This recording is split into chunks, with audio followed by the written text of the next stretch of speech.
أعوذ بالله من الشيطان الرجيم. بسم الله الرحمن الرحيم. السلام عليكم ورحمة الله وبركاته. الحمد لله رب العالمين الذي جعل إيماننا إيمان المسلمين وإسلامنا إسلام المسلمين. أشهد أن لا إله إلا الله وحده لا شريك له وأشهد أن محمدا عبده ورسوله الذي من لا نبي بعد. Allahumma salli wa sallim wa barik alaih. Saudaraku semua yang dirahmati oleh Allah Subhanahu wa ta'ala,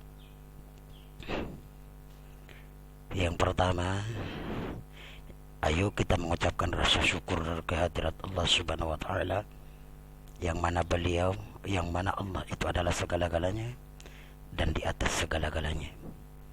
Dengan ridha rahman rahimnya Allah kita akan mendapat segala-galanya, dan tanpa kemurahan dari Allah tidak akan mendapat segala-galanya. Yang kedua adalah salawat taslim ke Nabi Muhammad sallallahu alaihi wasallam. Allahumma salli wa sallim alaih. Nabi akhirul zaman, pemimpin para nabi. Masya Allah ya karim, keluar biasaannya lah, yang bisa mengubah dunia ini secara mutlak, baik dari segi pemikiran, jiwa, raga, karsa dan seterusnya. Masya Allah, luar biasa. Orangnya sederhana tetapi kejiwaan luar biasa. Masya Allah. Saudaraku semua yang saya hormati, untuk kajian kita, kajian ke-11 tentang roh. Oh iya, bukan tentang nafsu ya, hawa dan nafsu. A'udzu billahi minasyaitonir rajim. Dalam surah An-Nazi'at Allah itu berfirman-Nya, dan juga di ayat yang lain juga banyak. Tetapi saya akan mengambil salah satu yang dijelaskan oleh tafsir Az-Zalain dan tafsir Ibnu Katsir. A'udzu billahi minasyaitonir rajim. Wa nahan nafsa 'anil hawa.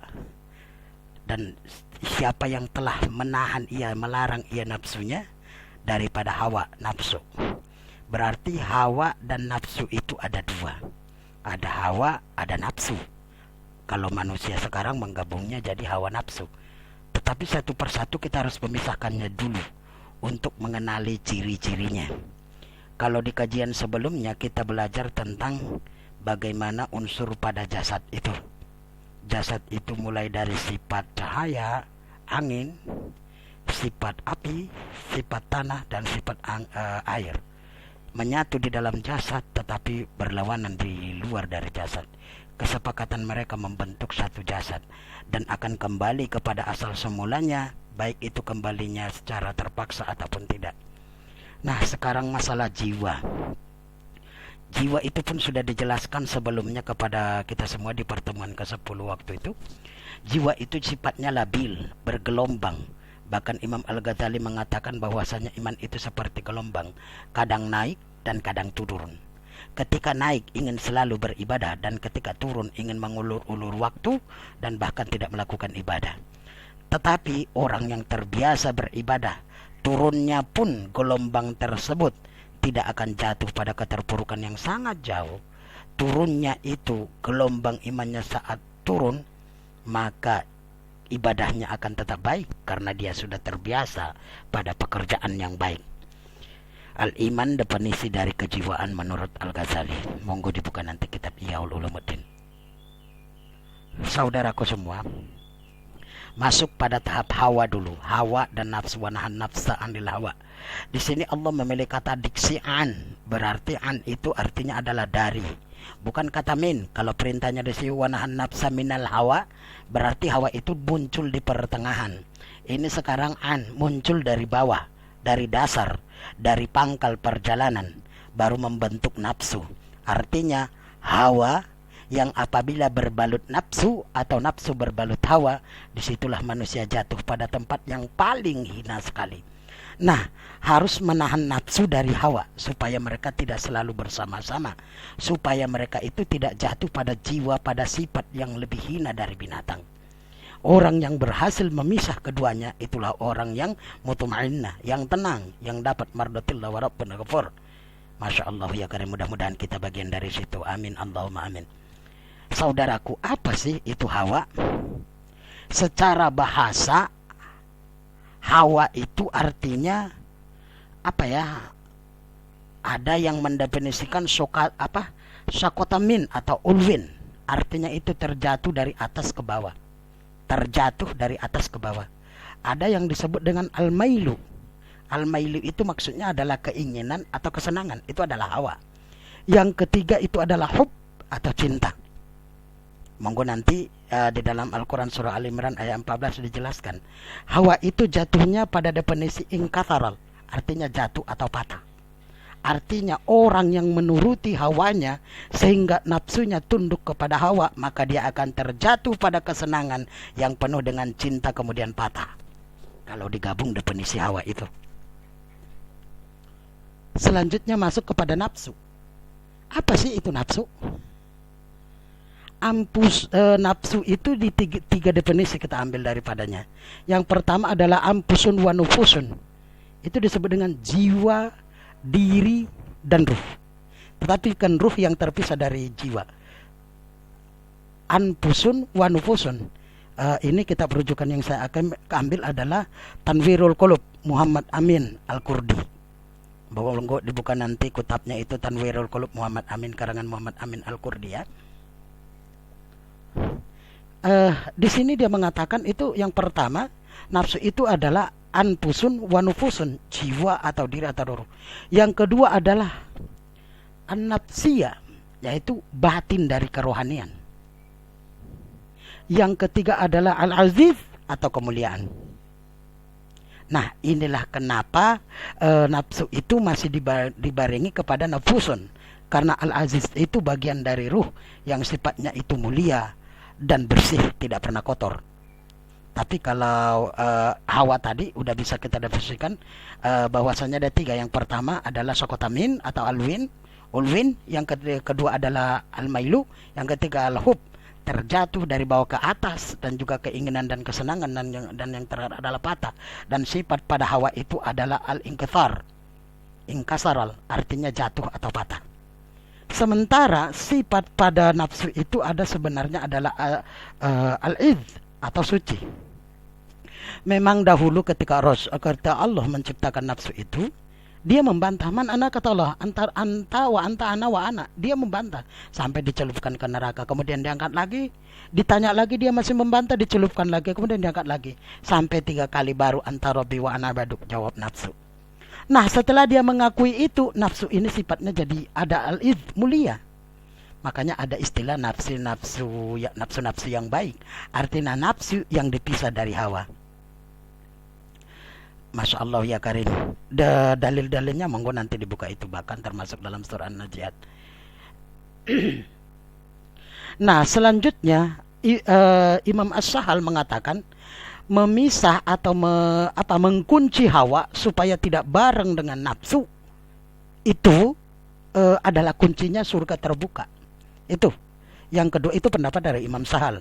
Sementara pendapat dari Abdullah bin Mas'ud, ada satu zaman di mana hak itu mengikuti nafsu, dan ada di akhir zaman nanti muncul ada nafsu yang mengikuti hak.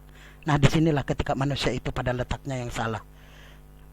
Saya ulangi, ada satu zaman hawa itu mengikuti nafsu, artinya hawa itu masih terkekang, dia masih dalam keadaan mulia, dia masih dalam keadaan bebas, dia masih dalam keadaan suci. Nah, ketika ada satu zaman di mana nafsu itu yang dikekang hawa, nafsu itu yang dibalut berselimut hawa, dan disinilah manusia jatuhnya. Itu pendapat dari Abdullah bin Mas'ud. Nah, ketika nafsu tersebut berbalut, ketika pakaian dari nafsu itu sudah menjadi hawa, mudah-mudahan kita tidak bagian dari sana, dan mudah-mudahan kita itu masih bagian nafsunya dan hawanya dipisah. Kalau untuk masalah hawa, apa bagian-bagian hawa, nanti kita lanjutkan pada pertemuan selanjutnya. Untuk pertemuan kali ini nafsu dulu. Ada yang mengatakan nafsu itu terbagi 3. Oke, nggak apa-apa. Ada ammaratu bisu katanya. Ada nafsu lawamah, ada nafsu ammaro, monggo, nggak apa-apa. Ada yang mengatakan 4. Boleh, tetapi saya akan mengambil jalan tengahnya. Tanwirul Qulub. Dalam kitab Tanwirul Qulub, nafsu itu artinya adalah diri atau keinginan, atau kalau didefinisikan keinginan atau dorongan sesuatu yang secara lahir dan batin. Nah, di dalam kitab Tanwirul Qulub dia memisah 7 tingkat dalam nafsu. 7 tingkat, bahkan sifat dan warnanya dan juga tempatnya di dalam badan manusia. Di kitab itu, tetapi tidak akan terperinci saya bahas karena kitab Tanwirul Qulub lebih condong kepada paham Naqsyabandi dan paham Qadariyah. Jadi saya akan cuma sekilas aja, dan kita ambil dari kitab-kitab lain-lain juga pendapat dari Imam Ash-Shahal dan juga Abdullah bin Mas'ud nantinya. Yang pertama, tingkat yang pertama nafsu itu katanya adalah nafsu ammarah. Nafsu ammarah itu warnanya biru katanya. Letaknya di tengah-tengah alis mata. Katanya itu nafsu ammarah itu adalah lawan dari kata mahmudah. Kenapa mahmudah itu terpuji sementara ammarah itu pemarah gitu. Di sini dia masih dalam kategori labil. Belum masuk pada kategori yang baik. Ada nafsu lawamah atau nafsu yang sering menyesal dan warnanya itu kuning. Ada di dada kiri atas. Ciri-cirinya itu orang yang menyesal, sifat-sifat karakternya itu ada ghibah, ada lupa, ada ujub, ada bohong dan seterusnya. Itu masih kategori sifat-sifat dari lawamah. Dan ini juga harus dikekang karena dia lebih condong kepada hawa. Dan yang ketiga ada mulhimah katanya. Secara arti kata mulhimah itu adalah ilham. Dan di kitab ini diberikan nama warna padanya warna merah. Dia posisinya ada di dada kanan. Dan sifat dari mulhimah ini, ada ilham ini adalah dermawan, qanaah, taubat. Itu ciri-cirinya. Dan ini sudah mulai masuk pada kategori nafsu yang baik gitu. Dan sudah masuk dalam kategori nafsu yang luar biasa, yang mulia. Yang keempat itu ada mutmainnah. Artinya itu mutmainnah tenang. Sifat warnanya itu putih. Dan lawan dari sifat mutmainnah adalah mazmumah, tercela. Kalau dari segi kategori ciri-ciri, mutmainnah ada tawakal, ada redo. Dan letaknya itu ada di antara dada kiri. Masya Allah, ini yang disebut dengan dalam Al-Quran itu juga dalilnya itu a'udzubillahi minasyaitonirrajim, ya ayyuhan nafsul mutmainnah, ya ayyuhan nafsul mutmainnah irji'i, wahai jiwa yang tenang, mutmainnah. Yang kelima di sini disebut dengan rodiyah atau ridho atau puas. Rodiyah itu secara bahasa artinya puas, artinya orang itu puas gitu. Atau yang disebut dengan puas aja gitu. Warna yang diberikan itu hijau. Selanjutnya rodiyah, nafsu rodiyah itu ciri-cirinya itu ada zikirnya, ada ikhlas juga, ada waraknya, dan posisinya itu seluruh badan lahir batin, menyelimuti badan. Jadi kalau sudah nafsu rodiyah sama mardiyah gitu ya. Ya ayyatuhan nafsul mutmainnah irji'i ila radiyatan mardiyah. Radiyatan mardiyah berarti nafsu yang keenam adalah mardiyah. Warna yang diberikan dia itu adalah hitam dan letaknya itu di dada kanan atas. Masya Allah. Artinya begini, luar biasanya mardiyah ini, sudah dia menjadi puas maka ikhlas lagi. Kepuasannya itu sama Allah. Mau diberikan cobaan, mau apapun tetap memandang al-haq adalah kebenaran. Semua yang diberikan Allah itu adalah baik dan tidak ada yang tidak ada yang sia-sia. Maradiyah. Benar-benar diridhoi. Dia meridhoi keputusan Allah dan Allah meridhoi dia. Dia ikhlas apa yang Allah berikan kepada dia dan memandang Allah secara hak, bukan secara lahiriah. Tetapi dia memandang Allah itu dengan anta'budallaha ka'annaka tarahu fa illam takun tarahu fa innahu yaraka. Dan yang terakhir adalah nafsu kamilah, yang posisinya itu di tengah-tengah dada. Kalau masalah warna, kamilah ini sudah tidak punya warna, karena dia menggabung dari 6 warna tadi menjadi 7. Artinya warna yang tadi di atas itu digabung di kamilah. Kamilah itu asal katanya kamalayak milu, udah sempurna, udah menggabung. Nah, apabila tergabung seluruh nafsu ini, maka terbuanglah padanya sifat-sifat buruk. Nah, ini yang dimaksud dengan wanahan nafsa 'anil hawa. Dia mengekang di sana tadi ammarah dan juga lawamah. Menjadi dia mengekang dua nafsu itu. Dan hawa itu dipisah dari nafsu. Nah, bagaimana cara mengekangnya, bagaimana cara memisahnya, itu nanti di pertemuan setelah kita menerangkan apa itu hawa. Hawa itu juga terbagi-bagi. Hawa itu tidak satu. Hawa itu masih dibagi pada beberapa golongan. Nah, setelah kita mengetahui nanti, ini kan baru dibahas tentang dari nafsu itu. Saya mengambilnya dari yang pertengahan saja 7. Memang ada yang mengatakan 3, ada yang mengatakan 4, ada yang mengatakan 5. Tetapi saya mengambil jalan tengahnya yang jumhur ulama, yaitu 7. Nanti kalau ada pertanyaannya di chat di bawah, boleh di chat di bawah. Langsung kalau terlalu banyak nanti mungkin satu-satu yang kami jawab. Kalau terlalu ini ya, secara terperinci mungkin tidak. Karena ini kita masih membaca secara umum. Saya tidak memihak kepada tarikah Naqsyabandi atau Qadariyah atau tarikah yang lain, tidak. Kita mengambil jalan tengah dulu secara terperinci dan sifat-sifat. Kalau sebelumnya kita mempelajari tentang sifat-sifat jasad, sifat-sifat unsur pada jasad, ciri-ciri daripada jasad, maka saat ini kita masuk kepada unsur yang kedua, yaitu jiwa. Jiwa itu salah satunya hawa dan juga nafsu. Tetapi yang pertama kita bahas adalah nafsu. Nah, setelah nafsu ini baru kita bahas nanti hawa di pertemuan selanjutnya. Nah, untuk itu orang yang berhasil itu seperti pendapat dari Ibnu Sahal, Imam As-Sahal adalah ketika kita sudah berhasil memisahkan mana hawa dan mana nafsu. Karena apabila hawa bersatu dengan nafsu, yang ada adalah sifatnya itu jatuh pada kelembah yang tidak terpuji. Nah, dengan mengekang hawa, tetapi hawa ini tidak boleh dibuang. Jangan dihilangkan.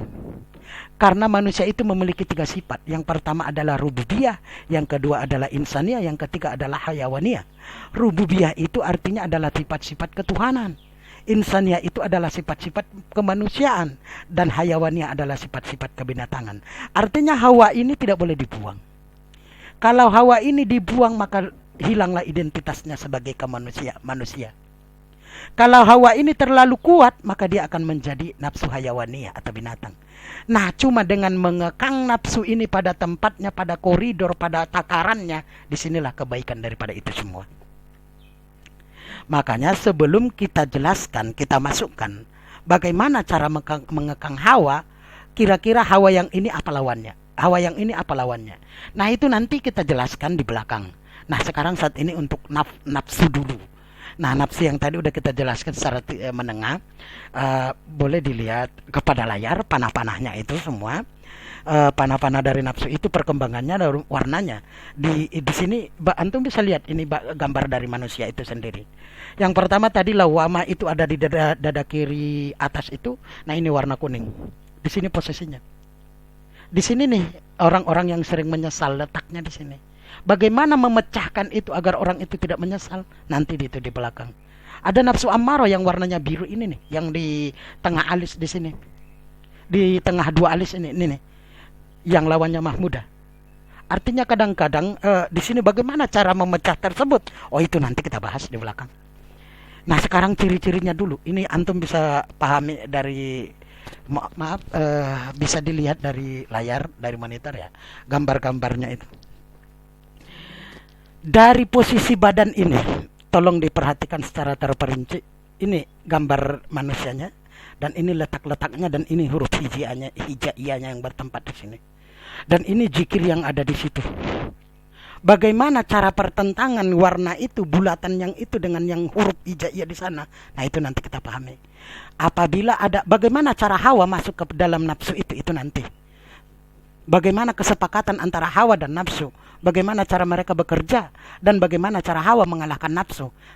Kalau sudah tahu, kalau sudah memahami cara hawa menggerogoti nafsu, maka dari situlah kita datang melawannya. Artinya begini, kita boleh memahami, mempelajari ilmu mencuri. Nah, setelah kita pahami ilmu mencuri, tetapi jangan diamalkan. Nah, dari situlah kita mengamankan benteng kita agar dia tidak masuk. Kita pelajari cara hawa menggerogoti nafsu ini semua. Kemudian ini huruf-hurufnya, ini titiknya, ini garisnya, ini barisnya, ini warnanya. Setelah kita pahami ini seperti ini, seperti panah ini, dan datang hawa begini. Nah, kita bisa kunci nih. Nah, hawa yang manakah datang ke nafsu mulhimah? Bagaimana dia cara masuk? Bagaimana cara merayu? Karena begini, dalam satu riwayat dikatakan bahwasanya, dan ustaz-ustaz sering mengatakan, setan itu mendatangi seorang muslim itu sesuai dengan pendidikannya. Kalau orangnya ustadz, setannya juga di atas ustadz dikit. Kalau orangnya kiai, ustadznya juga kiai. Dan orangnya semakin tinggi ilmunya, maka semakin tinggi setan yang akan menggoda dia. Anggap saja ini persamaan, Hawa itu bagian dari setan, tapi dia bukan setan ya, persamaan. Dan nafsu ini adalah kita yang akan diserang gitu. Kita pelajari dulu karakter Hawa nanti. Tetapi kita harus mengenal diri kita dulu. Mengenal nafsu itu sendiri. Mengenal karakternya. Nah ini dia. Bisa antum baca keterangannya di bawah. Dan di sini saya cuma baca induk-induknya saja. Keterangannya di bawah ada. Bahkan cara dia berkembang. Bagaimana cara nafsu mulhimah itu menyelimuti badan. Umpamanya posisi pertamanya ada di dada kanan. Rentetan-rentetan dari dada kanan dia bergeser kemana. Bergerak di seluruh tubuh. Itu. Nah setelah itu nanti dia baru menyelimuti ke seluruh tubuh. Jangan sampai nafsu mulhimah katanya cuma di dada kanan, berarti dada kiri kosong dong. Enggak. Itu cuma dasar tempatnya atau al-malikiyah. Dia akan bergeser. Boleh di slide kedua. Monggo di slide kedua dilanjutkan. Nah ini itu nafsu ini, nafsu lawamah, nafsu yang satu lagi. Iya, slide ketiga. Nah ini nih di nafsu mulhimah. Nafsu mulhimah ini bagaimana cara dia menyelimuti badan? Dia bergerak dengan detup jantung yang ada di sana. Tup, tup, tup, menyatu bersama tarikan nafas dan zikir. Nah, setelah dia menyelimuti badan, bisa di slide ke-7 tentang Hawa. Nah, ini panah, cara Hawa mulai mengotori. Seperti air yang tergenang, inna a'tainakal kautsar, kami telah berikan kepadamu telaga al-kautsar. Fasholli lirabbika wanhar. Seperti air yang tergenang, air yang kotor itu mengalir dikit-dikit mengotori. Dari mana dia masuk? Ini nih, panah ini. Inilah cara kita mempelajari Hawa dan mempelajari nafsu. Kenali dulu nafsunya, ini adalah benteng. Bagaimana sifatnya, bagaimana karakternya. Nah, setelah kita pahami, baru kita pahami Hawanya. Apa itu Hawa? Dari mana? Bagaimana bagian-bagiannya? Bagaimana dia akan menyelimuti nafsu? Luar biasa. Beginilah cara seseorang itu labil. Dan nafsu ini dan jiwa ini sifatnya labil. Kenapa? Karena pertentangan antara nafsu dan Hawa. Mereka bertentang terus. Kayak perang adu jotos, siapa yang paling menang. Ketika pertentangan tersebut terjadi, maka kejiwaannya itu yang menjadi labil. Seperti anak. Kalau sebelumnya kita belajar jasad, bagaimana jasad itu berkembang. Ruh mana di sana yang mempengaruhi dia. Kalau orang tertidur seperti Ashabul Kahfi, dia tertidur lama. Uzair juga tertidur lama, tetapi tidak berubah umurnya. Makanya dari sini kedokteran menyimpulkan orang yang begadang itu tambah tua. Hati-hati, jangan terlalu begadang, jangan begadang kalau tidak ada artinya. Itu Bung Roma yang sebutkan. Maaf ya Bung, maaf. Pak Ustadz, maaf. Ini semua bercanda, saya suka dengan lagu antum. Luar biasa banget, menasihati buat saya. Nah, masuk ke dalam kategori selanjutnya. Di dalam perubahan jasad tersebut, baik perubahan tenaga, perubahan dari darah, perubahan dari makin tua, dari kecil, itu di jasad. Nah sekarang perubahan nafsu tersebut labilnya. Apakah labilnya itu berubah usia? Tidak. Usianya tidak ada. Dia tidak. Ada yang dasarnya, kalau yang berasal dari malakut, yang berasal dari al-malik, maka dia akan berubah. Tetapi ya dari jabarut dan malakut tidak akan berubah, karena itu adalah nafsu suci, karena sifatnya adalah suci dari Rabb, sumber dari segala cahaya. Tetapi perubahannya itu seperti gelombang, tidak berkurang, tidak bertambah, tetapi makin surut makin naik. Umpama ini saya angkat gelas, ini saya ada air di dalam, saya gelombang begini, air di dalam itu goyang. Ada kalanya yang sebelah kanan surut, ada kalanya yang sebelah kiri yang tinggi surut, bergelombang. Tinggi rendahnya gelombang tersebut, beginilah kejiwaan manusia itu. Dan ini yang dikatakan oleh Imam Al-Ghazali radhiyallahu anhu. Ketika imannya tinggi, dia ingin sholat aja, ikhlas banget. Dan bagaimana dia datang? Oh banyak karakternya. Nanti itu dibahas di Hawa. Karena Hawa mengenali nafsu, tapi bukan istrinya Adam alaihissalam ya. Ibu kita Hawa, bukan. Bukan yang itu dimaksudkan itu ini. Hawa itu mengenali nafsu lebih dari cara kita mengenali diri kita sendiri. Makanya man arafa nafsah arafa rabbah. Siapa mengenal diri, bisa mengenal Tuhan. Hawa itu mengenali karakter perkembangan dan kejiwaan dari nafsu itu. Tetapi apakah nafsu itu mengenalinya? Belum tentu. Disinilah kita belajar. Kadar kemampuan seseorang itu berbeda, itu adalah kejiwaan. Kadar keahlian seseorang itu berbeda, itu adalah kejiwaan. Kadar kekuatan seseorang itu berbeda, dan itu adalah kejiwaan. Dan ini yang dipelajari yang sifatnya labil. Kenapa berbeda? Karena dia di kejiwaan sifatnya bergelombang. Masya Allah ya Karim. Oke, saya tunggu pertanyaan selanjutnya. Boleh dicat di bawah. Dan boleh diperhatikan slide-slide yang ada di layar kita. Tolong bantu saya nanti Pak Ustadz untuk mengumpul pertanyaannya. Kalau ada ilmunya sama saya, kita akan mudzakarah lebih ke depan lagi seperti sebelumnya. Seperti kajian-kajian sebelumnya. Dan kita mudzakarahkan ke depan. Mudah-mudahan kita menemukan kebenaran dengan izin Allah. Karena tanpa izin Allah semuanya akan sia-sia. Tiada kebenaran yang mutlak kecuali milik Allah. Ilmu yang dia berikan kepada kita adalah sedikit. Mudah-mudahan Allah berikan kepada kita ilmu untuk hari ini. Dan keberkahan mudah-mudahan diberikan Allah juga. Kalau ada kata yang salah dari saya mohon maaf kepada antum. Karena inilah ilmu saya yang maha terbatas. Sangat terbatas. Tidak punya apa-apa kalau saya tidak punya memiliki apa-apa. Allah di atas segala-galanya. Buat antum saya rasa jauh lebih hebat dari saya. Saya tidak punya apa-apa, punya ilmu. Cuma menjelaskan sebisanya begini. Tetapi dengan ilmu yang sedikit ini saya akan coba berbagi kepada antum. Mudah-mudahan dengan ilmu yang dimiliki antum yang lebih bisa dibagi ke saya. Dan saya kepada antum, kita saling berbagi, saling mengisi dari kalian masing-masing. Jangan ada menganggap seorang guru dan jangan ada menganggap seorang murid. Tapi kita adalah ta'lim, muta'alim atau mustamian atau muhibban. Kita di kelompok ini saja. Oke, kepada antum saya mohon maaf, kepada Allah saya mohon ampun. Saya tunggu pertanyaannya. Saya diletakkan di sini boleh ya. Nah, nanti kita minta karokaan saya bacakan. Tetapi sebelumnya saya istirahat bentar. Untuk sekalian menunggu pertanyaan. Wallahul muwaffiq ila aqwamit thoriq. Wassalamualaikum warahmatullahi wabarakatuh.